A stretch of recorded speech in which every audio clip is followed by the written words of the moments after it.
जैसे बात चल रही थी गुरु जी की अभी कि गुरु हमारे घर को ही आश्रम बना के देता है।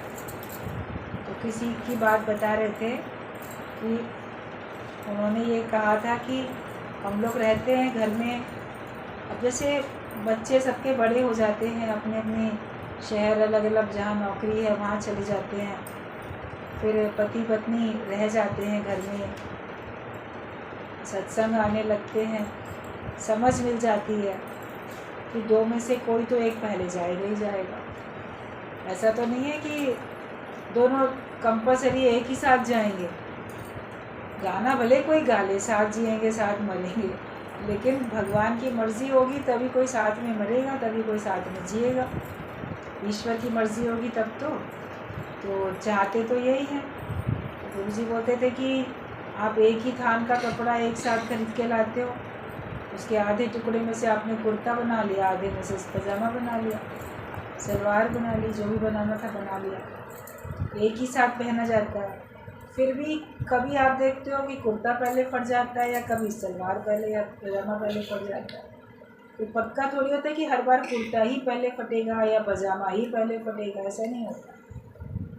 तो ये एग्ज़ाम्पल गुरु जी देते थे कि पति पत्नी दोनों होते हैं, तो ये ज़रूरी नहीं है कि पहले कौन जाएगा, कोई भी जा सकता है। इसमें आयु का कोई मतलब नहीं है कि जिसकी बड़ी आयु है वही पहले जाएगा, कोई भी जा सकता है। जिसका जब अन्न जल पूरा होता है, हिसाब किताब पूरा होता है, वो चला जाता है। तो वो रहते थे पति पत्नी दोनों, सत्संग में भी आते थे। तो उसने एक बार कहा पति ने कि मेरे को तो ये लगता है कि अगर ये चली गई मेरे सामने, पत्नी अगर चली गई तो मैं तो इस घर में रह नहीं पाऊँगा, मैं तो जाके किसी आश्रम में रहूँगा, क्योंकि उसके बिना तो मेरा घर में मन ही नहीं लगेगा। तो गुरु ने कहा कि आश्रम में जाके रहोगे, अपने घर को ही आश्रम बना लो।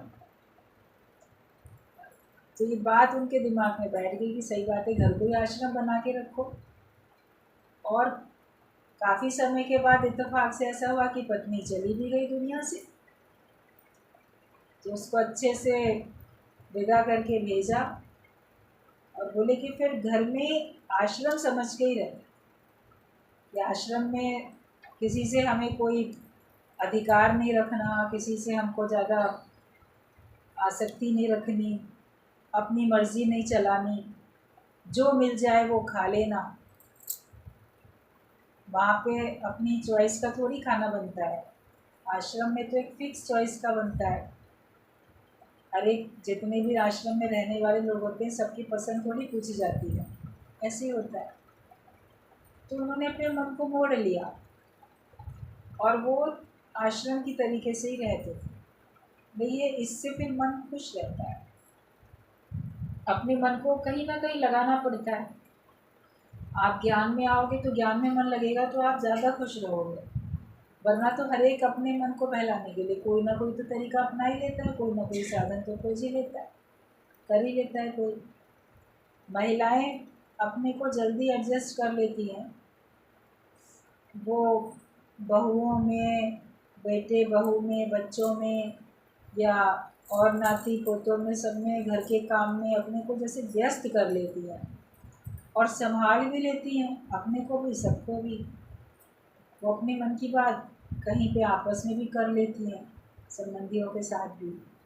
लेकिन जो पुरुष होता है वो जल्दी एडजस्ट नहीं कर पाता, उसको अकेलापन ज़्यादा करता है और वो अपने मन की बात भी नहीं कर पाता, वो ऐसे बहुत अपने को व्यस्त भी नहीं कर पाता है, क्योंकि पहले से ही वो घर में इतना इन्वॉल्व नहीं रहता है। जेंट्स का काम नौकरी करना, बिजनेस करना, बाहर बाहर का रहना होता है, और वो ऐसे घर में घुल मिल के नहीं रह पाते हैं। उनके बच्चे फिर जो लड़के हैं उनके वो बिज़ी हैं, तो फिर वो जेंट्स जो है वो बहू में बहुत ज़्यादा घुल मिल के थोड़ी बैठ पाएगा। एक डिस्टेंस तो मेंटेन करके रखते ही हैं, होना भी चाहिए। तो उनको ज़्यादा अकेलापन लगता है, ज़्यादा सूनापन लगता है। लेकिन अगर वो ज्ञान से अपने को जोड़ लेते हैं तो उनकी वो उदासी, अकेलापन, सूनापन सब खत्म हो जाता है। ज्ञान जो है वो हमको सदा के लिए सुखी करने का सबसे सरल, सुगम, सहज उपाय है, जो कि भगवान की कृपा से हमें मिल जाता है। और जो आपस में प्रेम में रहते हैं पहले से, उनको दूसरे के जाने पर उसकी कमी खलती है। और ये भी समझ लेना, अगर प्रेम में नहीं भी रहते हैं, लड़ाई झगड़े में भी रहते हैं आपस में, तो भी जाने के बाद कमी खलती है। जब दुनिया से कोई चला जाता है तब उसकी कमी ज़्यादा महसूस होती है। गुरु हमको पहले ही समझ देता था कि हर एक की पहले से ही कदर करके चलो, पहले से ही हर एक को भगवान करके देखो, भगवान करके जानो। और अपने जीवन को भी और अपने घर को भी मंदिर बनाओ, धर्मशाला बनाओ, आश्रम बनाओ, तो आप देखोगे उसमें सब सुख लेंगे। आपके घर में जो आएगा, चाहे एक दिन के लिए आएगा, एक घंटे के लिए आएगा, या अधिक दिनों के लिए भी आएगा, वो आपके घर में आके एक बड़ा सुख का, आनंद का, शांति का, पॉजिटिव वाइब्रेशंस उसको मिलेंगे, तो बड़े आनंद का अनुभव करेगा। उसको लगेगा कि मेरा बड़ा अच्छा मन लगा है, तो खुश होके जाएगा जब आपके घर से वापस जाएगा।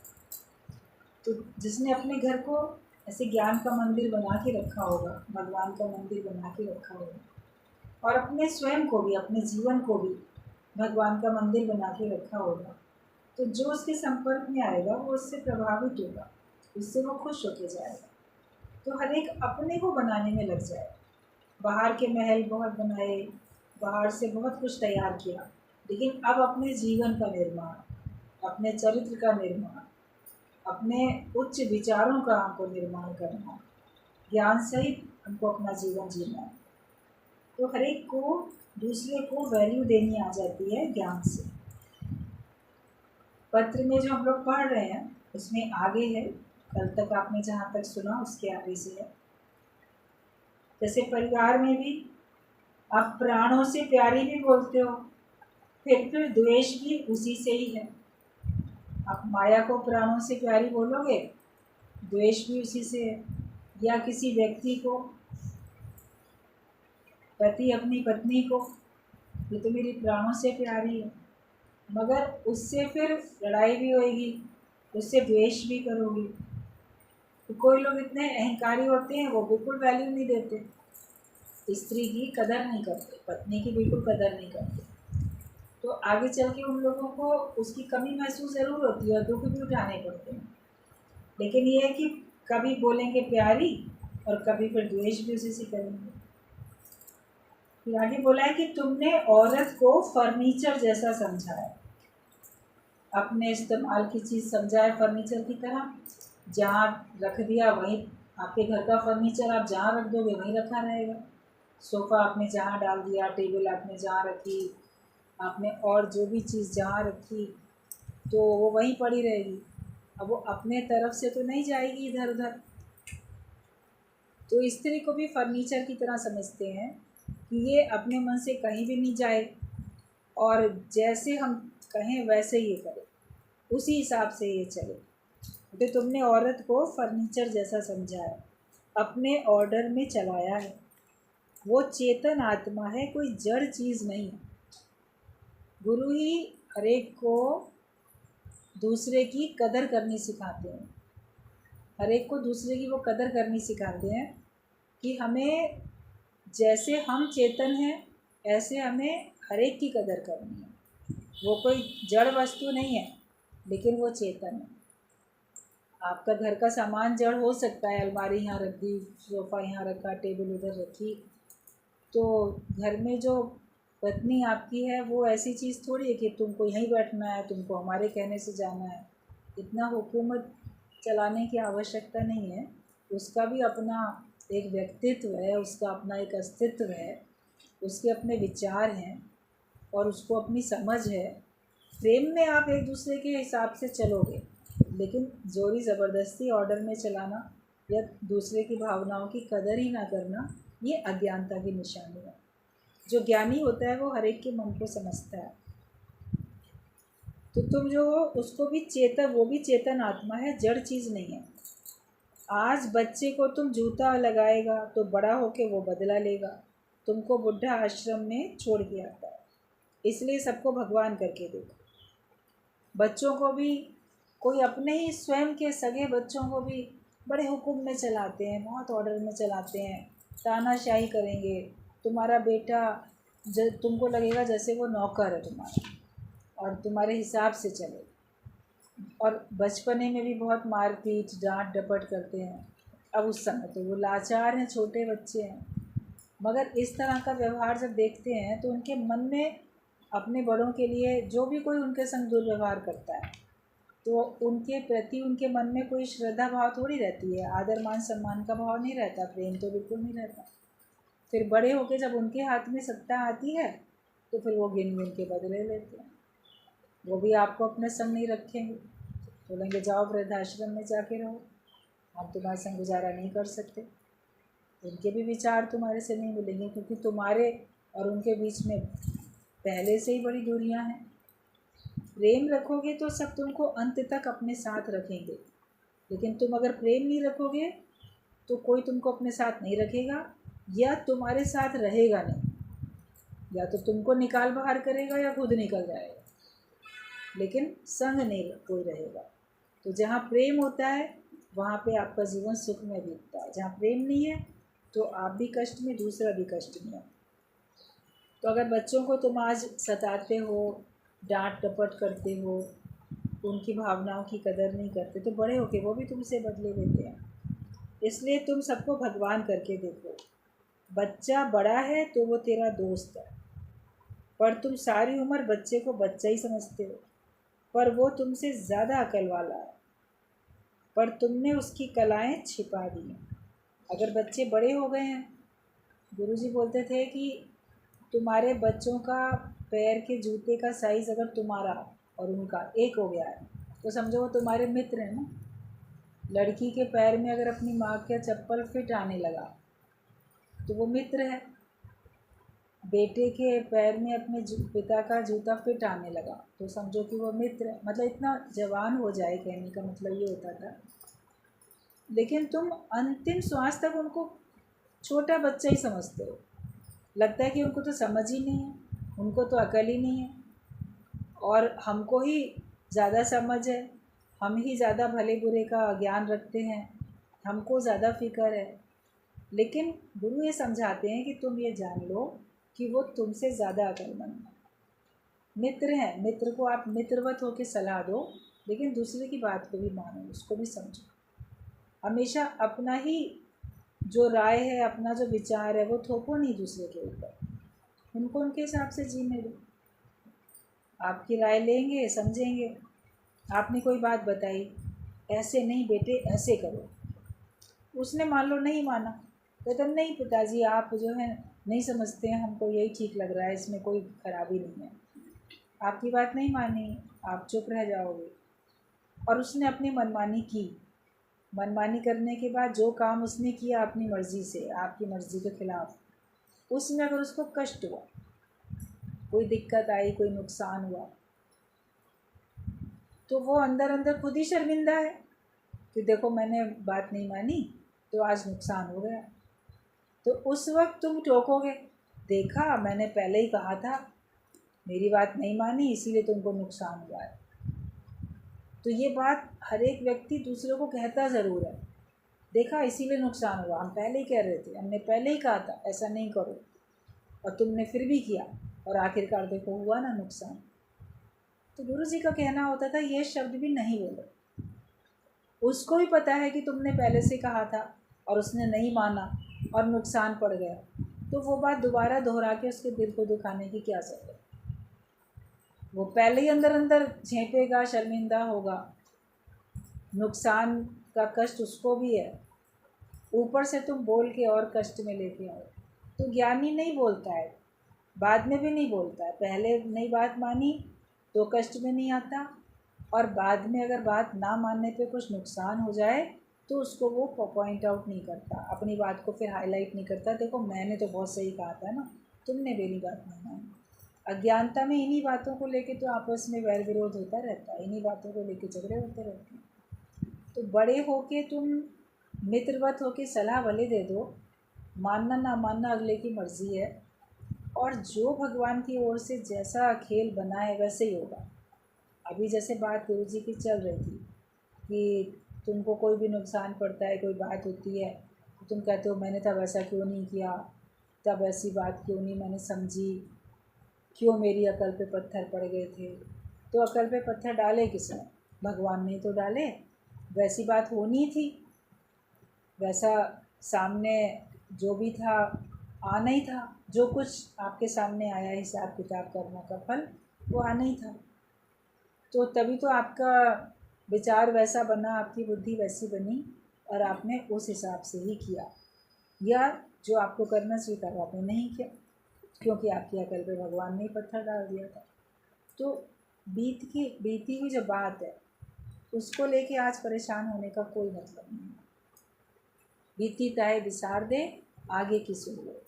हमको पुरानी बातें बितानी है, हटानी है और आगे इससे हमको सुध ले लेनी है। हमको बाकी बात समझ लेनी है कि जो पुरानी बात है उसको अब हम ना दोहराएं, लेकिन जो आज हमको अनुभव मिला है उसके हिसाब से हम अपना और बेहतर भविष्य बनाने के लिए कर्म करें।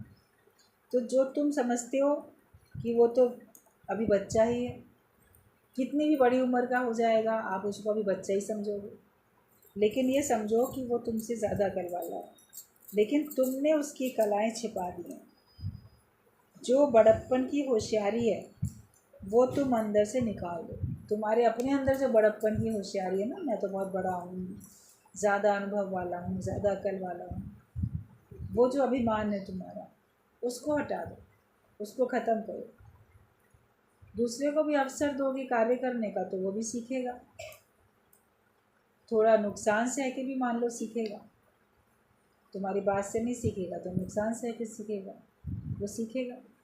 हम उसमें अपनी बहुत बुद्धि ना चलाएं, बताओ लेकिन आप अंदर से कि मैं जो बहुत बड़ा हूँ इसलिए मैं होशियार हूँ।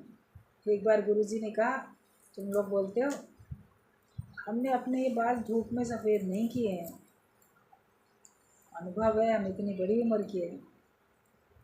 तो गुरुजी ने कहा तुम लोग को अपने देखो सफ़ेद बालों का भी अहंकार है कि हमने धूप में नहीं सफ़ेद किए, मतलब इसका भी अपने काले बालों का तो लोग अहंकार करते हैं कि हम बड़े सुंदर बड़े जवान हैं, सफ़ेद बालों का भी अहंकार करते हैं। देखो हमने धूप में थोड़ी सफ़ेद किए, हम इतने अक्लमंद हैं, हम इतने बड़े हैं, हम इतने बुजुर्ग हैं, हमको इतना अनुभव है। तो किसी बात का अहंकार नहीं करो। तो जो तुमको बड़प्पन की होशियारी है वो अंदर से निकाल दो। A to Z जो भी विद्या ली वो अविद्या है, उससे तू बेवकूफ़ ही रह गया। अपने को नहीं सुधारा, मन में शांति नहीं है, विकार सब भरे पड़े हैं, तो तुम बेवकूफ़ी तो हुए। आपने सांसारिक पढ़ाई बहुत पढ़ ली, संसार का ज्ञान बहुत ले लिया, जितनी भी आपने बात सीखी जगत की, तो उसमें तुमको हासिल क्या हुआ? रहे तो वहीं के वहीं, रहे तो उसी मैं मेरे की दुनिया में, रहे तो उसी जगत में, माना तो अपने को वही देह, उससे ऊंचे कहाँ उठे। तो माया ने तो तुमको भरमा दिया, भ्रम में चले गए तुम। तो जितनी भी तुमने संसार में कलाएं ली हैं वो सब अविद्या है, वो ज्ञान होते हुए भी अज्ञान है, क्योंकि तुम देह को सत्य मानते हो, संसार को सत्य मानते हो, तो वो ज्ञान होते हुए भी तुम्हारा अज्ञान ही है और उसमें तुम बेवकूफ़ ही रह जाते हो। मतलब परमात्मा की तरफ से तुमको कोई ज्ञान नहीं है परमात्मा का, तो भगवान के ज्ञान से तुम बेवकूफ़ रह जाते हो और उससे तुमने अपने को सुधारा भी नहीं। जो जितना पढ़ लिख जाएगा क्या वो अपने को सुधार लेता है? उसको नॉलेज भले हो जाती है मगर उसके जीवन में जो खोट है, जो कमियां हैं, वो नहीं दूर हो पाती। सांसारिक कलाओं से, सांसारिक विद्याओं से वो निर्विकारी नहीं बन पाता है और उसके मन में भी शांति नहीं होती है, तो इसलिए वो बेवकूफ़ ही है। फिर भगवान की तरफ तेरी कोई होशियारी नहीं चलती। जिसका यहाँ मन मुड़ा वो सब तरफ से मुड़ेगा। भगवान की तरफ से तो तुम्हारी कोई होशियारी, भगवान के सामने तुम कितनी भी चालाकी होशियारी करोगे वहाँ नहीं चलेगी तुम्हारी होशियारी। तो हमें अपने जीवन में भगवान के प्रति सच्चाई रखनी है, अपने प्रति सच्चाई रखनी है। और एक होता है समझदारी, होशियारी, बुद्धिमानी, कोई होता है चालाकी। तो उनमें अंतर होता है कि आप बुद्धिमान तो होके रहो, लेकिन आप इतने चतुर चालाक मत रहो कि बस केवल अपना ही फ़ायदा देखते हो, और वो भी अपना सांसारिक फ़ायदा देखते हो। वास्तव में वो आपका फ़ायदा है भी नहीं। तो तुम भगवान की एक तरफ से कोई चालाकी होशियारी करोगे तो भगवान थोड़ी उसमें आएगा। भगवान के आगे तुम्हारी थोड़ी चालाकी चल जाएगी। लोग दूसरे को कैसे ना कैसे धोखा देके अपनी चतुराई चालाकी के बल पे अपना फ़ायदा ले लेते हैं, दूसरे का नुकसान कर देते हैं, बातों में भ्रमित कर देते हैं। लेकिन भगवान को तुम नहीं कर सकते अपनी बातों में भ्रमित। सारे संसार को तुम अपनी बुद्धिमानी से, होशियारी से, चालाकी से अपने फेवर में कर सकते हो, अपना लाभ ले सकते हो, लेकिन ईश्वर के आगे तुम्हारी कोई चतुराई चालाकी चलने वाली नहीं है। और जिसका मन सत्संग में मुड़ जाएगा तो वो हर जगह मुड़ सकता है। जो गुरु के आगे नहीं झुकेगा, गुरु के आगे नहीं मुड़ेगा, उसका मन कहीं नहीं मुड़ेगा। मन मारण की औषधि सतगुरु देत बताए। जो सतगुरु है वो हमारे मन को मारने की औषधि बताता है। मन हमारा अमन हो जाए। हर एक का मन उसे तंग करता रहता है, मन के ख्याल ही तंग करते हैं। बाहर की परिस्थितियाँ नहीं तंग करती इतना जितना आपके मन के विचार आपको करेगा। जितना आप अपने मन के कारण दुखी होते हो उतना आप माया के कारण दुखी नहीं होते। बाहर से माया कम है या अधिक है, अगर आपका मन आपके फेवर में है तो आपको वो भी अच्छा लगेगा। आप कम में भी बड़ी हंसी खुशी गुजारा कर लोगे। जहाँ भी भगवान ने रखा होगा जंगल में भी मंगल मना लोगे, मतलब प्रसन्न रह सकोगे। तो प्रसन्नता हमारे मन के ऊपर आधारित होती है, और जो हमारे अंदर में कष्ट है, दुख है, परेशानी है, उसका भी ज़्यादातर अपने मन से ही संबंध होता है। उतार चढ़ाव ज्ञानी के जीवन में भी आते हैं, लेकिन वो अपने मन को वश में करके बैठा है, वो सबको खेल समझ के बैठता है। तो दुख उसको दुखी नहीं कर पाते, सुख उसको भ्रमित नहीं कर पाते, अपने चंगुल में सुख उसको ले नहीं पाते। तो मन जो है हमारा वो अमन हो जाए, मन गुम हो जाए, तो मन मारण की औषधि सतगुरु देव बताए। सतगुरु ही मन को कैसे वश में करेंगे वो ज्ञान हमको गुरु से मिलता है। किसी के अंदर मन तो मुड़ा नहीं था, गुरु प्रेम से जब मोड़ता है तब ये मुड़ना सीखता है। आज तक तुम सबके अंदर में रहे, माता पिता के, अपने बड़े भाई बहनों के, पति पत्नी के, बच्चों के, किसी स्कूल में, कहीं अपने बॉस के, कहाँ कहाँ जहाँ नौकरी करते हो या जहाँ भी आप कई लोगों के अधीन होकर आपने काम किया होगा, लेकिन तो भी आपका मन तो नहीं मिला होगा। भले आप बाहर से लगा होगा कि आप उसकी आज्ञा में चल रहे हो, लेकिन फिर भी मन तो आपका नहीं मिला। तो गुरु ही हमको मन को मोड़ना सिखाता है, तब हम सीख पाते हैं। तुम जब खुद यहाँ सीखने आए हो तब गुरु तुम्हारे मन को मोड़ता है। हम सत्संग में आके बैठते हैं और हम ज्ञानवान बनना चाहते हैं, हम अपना योग लगाना चाहते हैं, मुक्त होना चाहते हैं, हम सचमुच में अपने मन से तंग हैं, हम अपने मन को जब वास्तव में मोड़ना चाहते हैं तब गुरु तुमको सिखा पाएगा। और तुम ही ना सीखना चाहो, भले आके बैठो, तुम ना सीखना चाहो तो कोई ज़बरदस्ती तुमको सिखा नहीं सकेगा। ऊपर से कोई ज़बरदस्ती अनुशासन में बच्चा बैठा हुआ दिखेगा, मगर अंदर से तो वैसे ही हठी है। एक दृष्टांत था छोटा सा कि एक बार एक स्त्री थी, वो अपने बच्चे को लेकर समुद्र किनारे टहलने के लिए गई। वहाँ पर उसकी और भी सहेलियाँ आती थी और भी उसके साथ की मिल गई वॉक करने के लिए। तो वो अपनी सहेलियों के साथ बैठ के किसी जगह पे समुद्र के पास ही किनारे पे, तो वहाँ बैठ के बातें करने लगी। बच्चा जो था छोटा था और वो बार बार जहाँ समुद्र की लहरें थीं उनमें जाना चाहता था। अब अकेला बच्चा अगर जाएगा तो लहरों में बह भी सकता है, डूब सकता है। उसकी माँ ने उसको डांटा कि नहीं, वहाँ नहीं जाओ, यहीं हमारे पास रहो, यहीं बैठे रहो। तो वो कहता है कि नहीं, मैं उसे वहाँ किनारों पे खड़ा रहूँगा, मैं अंदर नहीं जाऊँगा, समुद्र में अंदर नहीं जाऊँगा, मैं किनारे पे बस लहरें जहाँ तक मेरे पैरों तक आएंगी मैं वहीं खड़ा होकर देखूँगा। वो कहते नहीं, वहाँ भी नहीं खड़ा होना है तुमको। रिस्क होता है, छोटे बच्चों के लिए रिस्क होता है। माँ तो सेफ्टी के लिए कहती है, बच्चों को थोड़ी समझ में आता है। तो माँ ने कहा नहीं, तुम्हें वहाँ नहीं खड़े होना है, वहीं पास में अपने पास ही जहाँ पे ऐसे पत्थर थे जहाँ ये लोग बैठे हुए थे, वहीं एक पत्थर के पास में बच्चे को बिठा दिया, तुम यहीं बैठोगे। ऑर्डर दिया उसको, रपट के बिठा दी। बैठ गया बच्चा चुपचाप, लहरों को देख रहा था। माँ ने देखा कि अब ठीक है ना, तुम सही लग रहे हो, तुम यहाँ बैठे हुए हो। तो वो कहता है कि मैं भले यहाँ से बैठा हुआ तुमको दिख रहा हूँ, मगर मैं वहीं खड़ा हूँ, मन से मैं वहीं खड़ा हूँ। तुमने बिठा दिया भले मुझको, मैं तुमको यहाँ बैठा हुआ दिखाई दे रहा हूँ, मगर मैं हाँ बैठा नहीं हूँ, मैं तो वहीं खड़ा हूँ। मतलब मन से तो वहीं खड़ा है। इसका सिद्धांत गुरुजी बोलते थे, तुम लोग का मन ऐसे ही है, जोरी ज़बरदस्ती तुमको कोई अनुशासन में चलाएगा तो देखो मैं ऐसा करता हूँ, कहना मानता हूँ, दिखेगा तो सही, अंदर से हटी हो, अंदर से तो वही कर रहे हो काम जो तुमको मना किया, वहीं खड़ा है तुम्हारा मन। लेकिन जब तुम्हारा मन वास्तव में समझ जाए कहाँ खड़े होने में मेरा नुकसान है, बच्चे को भी पता नहीं चलता ना कहाँ खड़े होने में नुकसान है।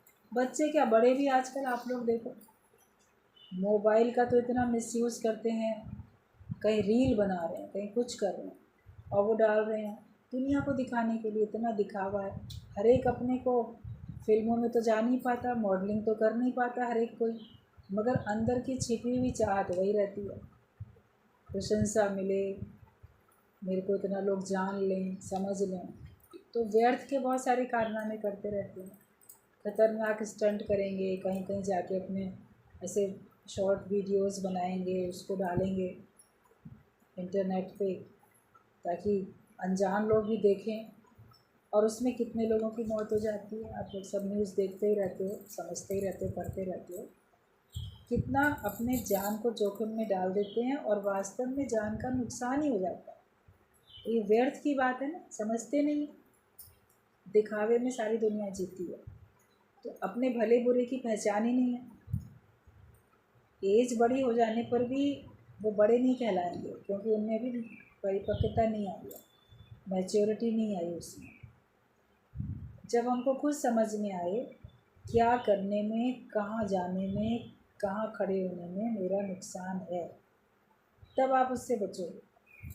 गुरु हमको दिखाता है, एकदम प्रत्यक्ष आईना दिखाता है, क्या करने में, कहाँ खड़े होने में आपका नुकसान है। जब हमें वो नुकसान खुद समझ में आता है तब हम वो काम नहीं करते। विकारों के अधीन होने में हमारा नुकसान है, तब हम विकारों के अधीन नहीं होते। माया में लिप्त होने में हमारा नुकसान है, राग द्वेष करने में हमारा नुकसान है। जब हमें समझ में आएगा कि हमारा नुकसान है तब आप वो काम छोड़ोगे। जब तक आपको लग रहा है मेरा तो कोई नुकसान नहीं होता, मैं तो दूसरे को नुकसान दे रहा हूँ, मुझे तो फ़ायदा पड़ रहा है, लेकिन वो फ़ायदा भी तेरा नुकसान ही है। जब ये बात समझ में आएगी तब आप सारा सांसारिक कार्यों से अपने को बिल्कुल छुड़ा लोगे, उससे ऊंचे उठ जाओगे, बहुत तौबा कर लोगे कि नहीं अब हम कोई जगत की बातों में जाना ही नहीं है। तो मन को तो गुरु मोड़ता है, जब हम खुद यहाँ सीखने आते हैं तब गुरु हमको सिखाता है, और तब गुरु तेरे मन को मोड़ता है। गुरु तेरे मन दुश्मन को मोड़ के मित्र बना देता है। पहले यही हमारा मन दुश्मन था, अब ये सही हो जाता है, ट्रेंड हो जाता है, सीख जाता है, तब यही मन हमारा फिर मित्र बन जाता है, दोस्त बन जाता है। दुनिया में तुम किसी के आगे ना मुड़ा, वहाँ से तो मुड़ा नहीं, और माया से भी जहाँ से भी तुमको कोई नुकसान पहुँचाएगा, बोले वहाँ से दो गाली खा के भागेगा। ऐसे दुनिया में किसी के आगे मन मुड़ता नहीं है, तो वहाँ भी अपमानित होकर ही हटते हो। जगत में लड़ाई झगड़े होते हैं तो आप देखो एक दूसरे को अपमानित तो करते हैं सब, और अपमानित होकर आपका मन हटता है। दूसरे को अपमान करोगे तुम्हारा भी होगा। गुरु हमको बचा लेता है, ना हमारा अपमान होता है, ना हम दूसरा करते हैं, लेकिन अपने मन को मोड़ लेते हैं, अपने मन को हम हटा लेते हैं। गुरु को छोड़ के तुम जाओगे तो तुम्हारा ही नुकसान होगा। अगर आप सत्संग में आए हो, फिर सत्संग को छोड़ के आप माया में जाओ, तो वहाँ पे भी आपका जाने से नुकसान ही है। कोई बहुत सुख मिलने वाला नहीं है। अहंकार तुम्हें गिराता है। The pride comes before fall. गिरने से पहले अहंकार आता है। जो गुरु के पास नहीं मरेगा उसे तो दुनिया मारेगी।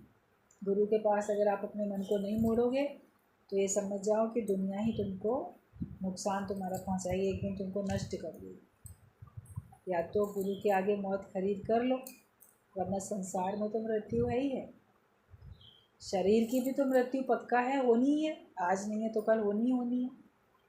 लेकिन शरीर की मृत्यु से पहले अगर आपने अपने मन को मार लिया, मन को मोड़ दिया, अपने जीव भाव को ख़त्म कर दिया, जीते जी अपनी मृत्यु आपने कबूल कर ली, तो फिर आप देखो आपका जीवन सुंदर बन जाए।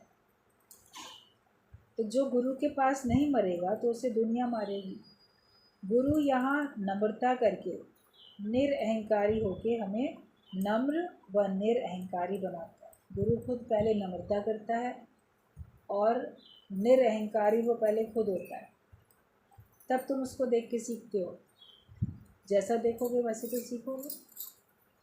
आप देखोगे दूसरा व्यक्ति अहंकारी है तो तुम भी अहंकारी बनोगे, लोभी लालची है तो तुम भी लोभी लालची बनोगे।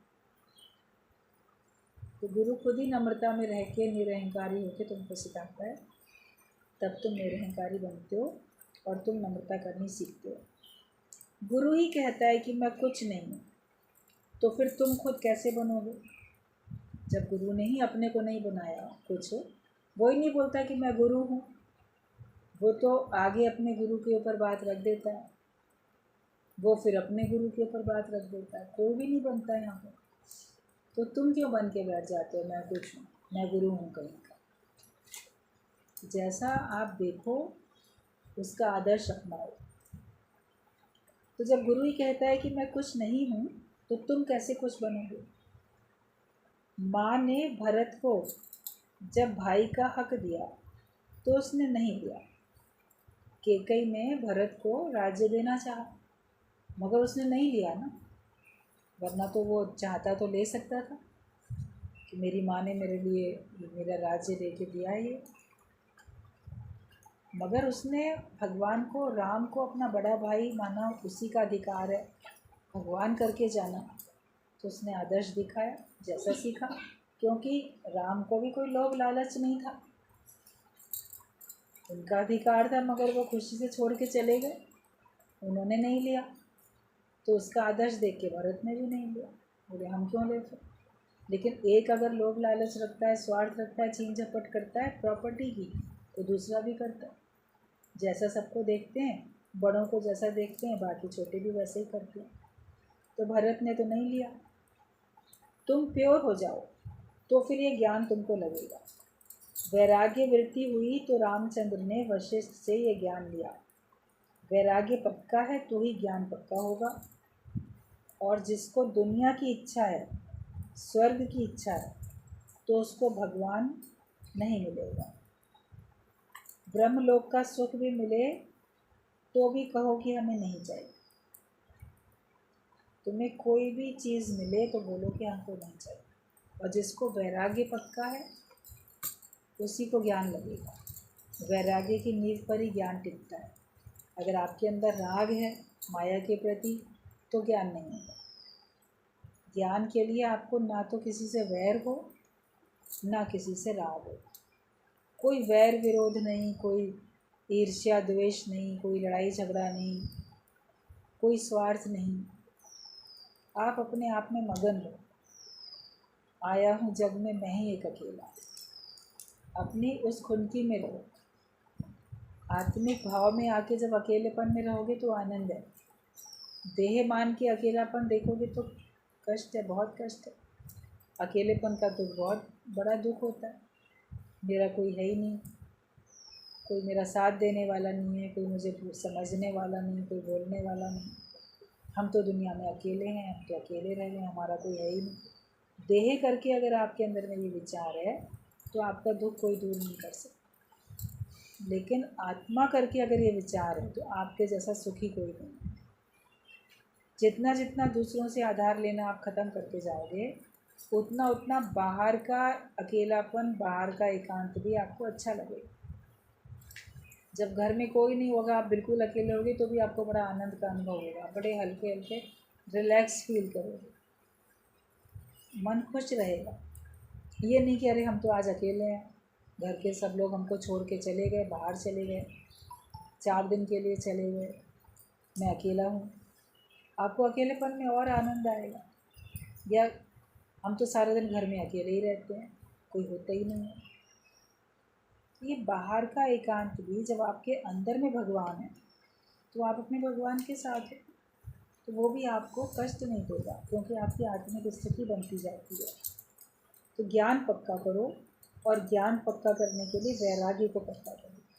और जिसको दुनिया की इच्छा है, दुनिया से कुछ मिले, माया से कुछ मिले, या फिर स्वर्ग की इच्छा है, मृत्यु के बाद हमको स्वर्ग मिल जाए, हम स्वर्ग का सुख भोगें, तो इस लोक का सुख और परलोक का सुख, जिसको कुछ भी चाहिए, तो फिर उसको भगवान नहीं मिलेंगे। अगर हम भगवान को पाना चाहते हैं, सदा सदा के लिए सुखी होना चाहते हैं, तो ये जो अस्थायी सुख हैं, इनकी तरफ ध्यान देना बंद करो, क्षणिक सुखों की तरफ ध्यान देना बंद करो, और जो सदा का रहने वाला सुख है, जिसको हम आनंद कहते हैं, उसको पाने का प्रयत्न करो। वो हमको मिल सकता है। जब आत्मिक स्थिति में आओगे, तो उस आनंद का आपको अनुभव हो जाएगा, और फिर आपके सुख को कोई छीन नहीं सकता, ना कोई व्यक्ति, ना कोई परिस्थिति, ना कोई विचार, कोई आपके उस सुख को कभी छीन नहीं सकता, बल्कि वो सुख आपका दिनों दिन बढ़ता ही जाता है। तो ज्ञान पक्का करना है तो वैराग्य को पक्का